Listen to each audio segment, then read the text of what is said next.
Finalmente llegamos a la tercera y última parte del seminario.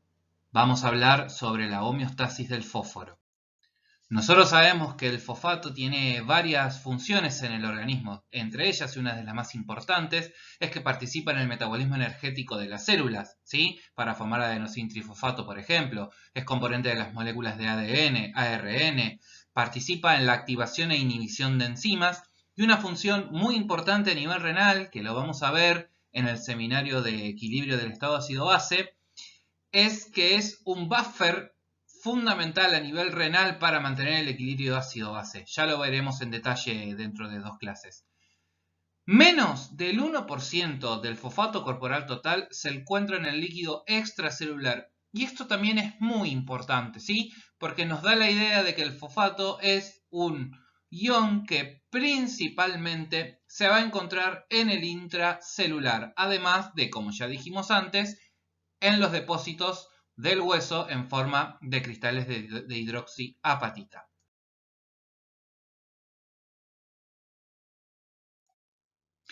Al igual que el calcio, el fosfato plasmático vamos a poder encontrarlo de 3 maneras diferentes. Un 50% ionizado, un 10% unido a proteínas, que es la parte no filtrable, y un 40% formando complejos con otros, en este caso cationes, como pueden ser el calcio, es decir, 90% es filtrable, 10% no. El valor aproximado del fosfato iónico es entre 1 y 1,3 milimolar, ¿sí?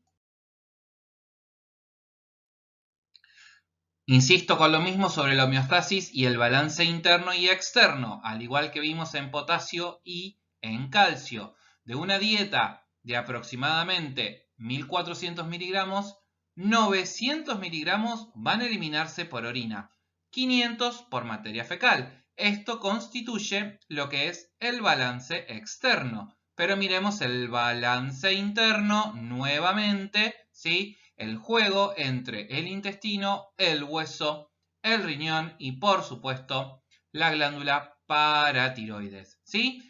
Fíjense esto, excreción renal del 10%, muy importante, ¿sí? Igual que la de ¿quién? Que la del potasio, ¿sí? Entonces, aquí tenemos una similitud entre el potasio y el fosfato, que es una excreción fraccional de como mínimo del 10%. Esto es fundamental para entender por qué ante situaciones clínicas donde el riñón no funcione correctamente, pueden aumentar los niveles de fosfato y de potasio en sangre. Hablando un poco del manejo renal del fosfato, del 100% del fosfato filtrado, el 80% se va a reabsorber en el túbulo proximal. Ahora vamos a ver por qué mecanismo. Un 10% se va a reabsorber a nivel de la nefrona distal, que no sabemos cómo, ¿sí? Sabemos que es transcelular, pero no conocemos correctamente su mecanismo. Y el 10% va a excretarse manteniendo lo que hablamos antes de una excreción fraccional del 10%. Dijimos que la mayoría del fosfato filtrado se iba a reabsorber en el túbulo proximal. Lo va a hacer por medio de un cotransporte con sodio. Fíjense aquí en el gráfico. Dependiendo si el fosfato se presenta como monoprótico o diprótico, es decir, un fosfato con un hidrógeno o con 2 hidrógenos, es con la cantidad de sodio que se va a reabsorber a este nivel. Si es un fosfato monoprótico, se reabsorbe con 3 sodios. Si es un diprótico, se va a reabsorber por 2. Todo esto luego, a nivel de la membrana vasolateral, también va a ser reabsorbido, pero no sabemos cómo. Importante esto, a pesar de que estamos en el túbulo proximal, no hay reabsorción paracelular de fosfato, ¿sí? Es una característica prácticamente única que tiene este ion, ya que nosotros sabemos que en el túbulo proximal, debido a las características propias del epitelio, predomina la reabsorción paracelular por la transcelular prácticamente en todos los iones. Bueno, esto no ocurre así con el fosfato. No hay reabsorción paracelular. Toda es transcelular por medio de estos cotransportes sodio-fosfato, lo podemos llamar NAPI. Entonces, ¿qué factores van a aumentar la reabsorción de fosfato a nivel renal? Mucho de esto ya lo vimos. Por supuesto, la vitamina D, la 1,25-hidroxi. Recuerden, dijimos que la vitamina D aumenta la absorción intestinal de calcio y de fósforo y también aumenta la reabsorción renal tanto de calcio como de fósforo. En el caso del fósforo, lo que hace la 1,25-hidroxi es aumentar la expresión de este cotransporte sodio-fosfato a nivel de la membrana apical del túbulo proximal. Por ejemplo, una disminución en la ingesta de fosfato genera también un aumento en la inserción, ¿sí?, de estos cotransportadores en la membrana, ¿sí? Si hay una disminución de la ingesta de fosfato y tenemos que puede llevar a una hipofosfatemia, entonces debemos buscar la forma de que eso no ocurra. Y la alcalosis va a estimular el transporte, ¿sí?, del sodio fosfato. A su vez, tenemos otros factores que lo que van a hacer es disminuir la reabsorción de fosfato a nivel renal. Por supuesto, la paratormona. Dijimos que los estímulos para la liberación de la paratormona era un aumento en la concentración sanguínea de fosfato y una disminución en la concentración sanguínea de calcio. Por lo tanto, si tenemos una hiperfosfatemia, lo que vamos a buscar a nivel renal es disminuir su reabsorción. ¿Y cómo hace esto la paratormona? Genera endocitosis de estos transportadores NAPI o sodio fosfato, ¿sí?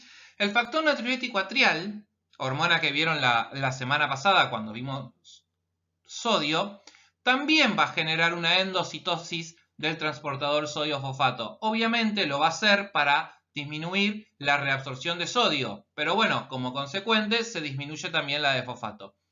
El factor de crecimiento fibroelástico 23 genera una endocitosis de este transportador, ahora lo vamos a ver, ¿sí? Una expansión del volumen del líquido extracelular disminuye la reabsorción de sodio y por ende la de fosfato, ¿sí? La acidosis inhibe el transporte de sodio y el fósforo. Eso tiene que ver porque el protón va a competir, ¿sí?, con el sodio para tratar de ingresar junto a la célula del túbulo proximal. Obviamente, una ingesta de fosfato va a disminuir la inserción de estos cotransportadores en la membrana apical.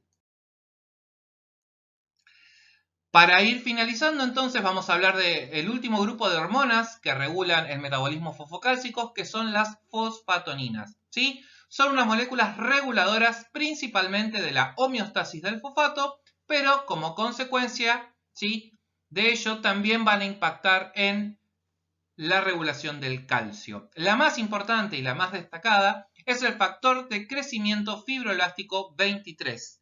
El cual es una fosfatonina que disminuye la reabsorción proximal de fosfato y reduce los niveles de vitamina D activa.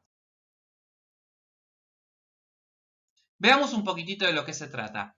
Este factor de crecimiento fibroelástico 23 es sintetizado y liberado por los osteocitos en respuesta a la hiperfosfatemia, ¿sí? El osteocito es una célula endocrina que tiene una gran variedad de funciones, a diferencia de lo que pensábamos hace unos años, donde creíamos que era una degeneración de los osteoblastos y nada más. Bueno, hoy sabemos que tienen una función endocrina preponderante. Una de ellas es la de sintetizar y liberar este factor de crecimiento fibroelástico 23, ¿sí?, que va a tener efectos a nivel renal, cardíaco y vascular principalmente.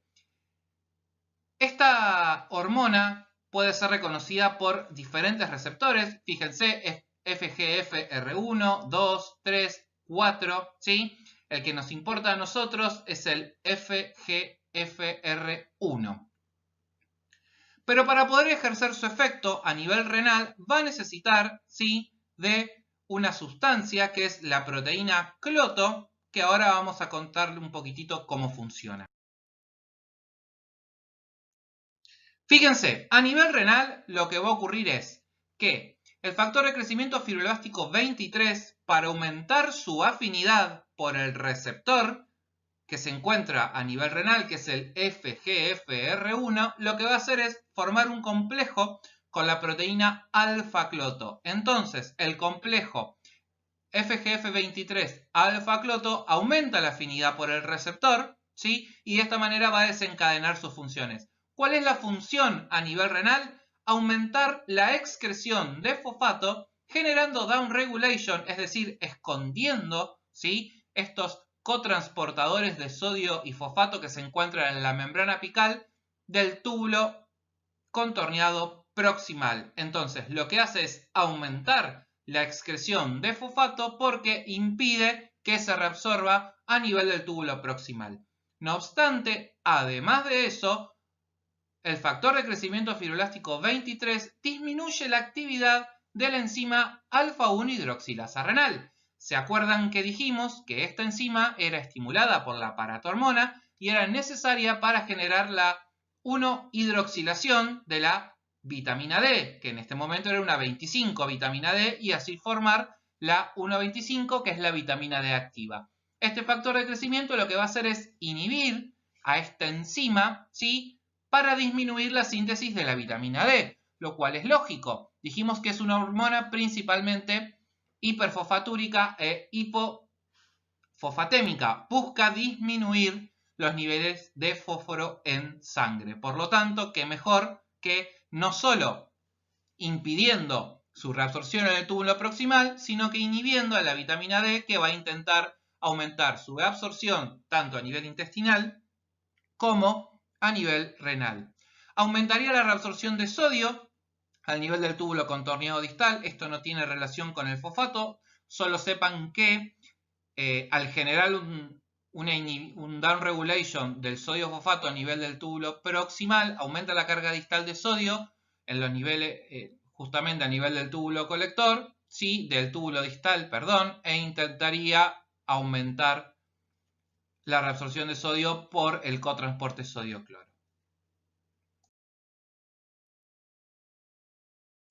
Por último, para que entiendan un poquitito cómo funciona este complejo sistema entre vitamina D, paratormona y factor de crecimiento fibroelástico 23, hagamos de cuenta que nos encontramos en una situación de hiperfosfatemia, ¿sí? Esta hiperfosfatemia es sensada por un lado por la glándula paratiroides y también por el hueso, ¿sí? La glándula paratiroides va a sensar la hiperfosfatemia, van a aumentar los niveles de paratormona, ¿sí? Y lo que va a generar es un downregulation de sodio fosfato a nivel del túbulo proximal. A su vez, el hueso también va a sensar este aumento en la concentración de fosfato, estimulando la liberación de factor de crecimiento fibroelástico 23 por medio de los osteocitos, quien va a ejercer su efecto a nivel renal al formar el complejo con la proteína cloto, generando nuevamente esta disminución de los cotransportadores sodio-fosfato en la membrana apical e inhibiendo la alfa-1 hidroxilasa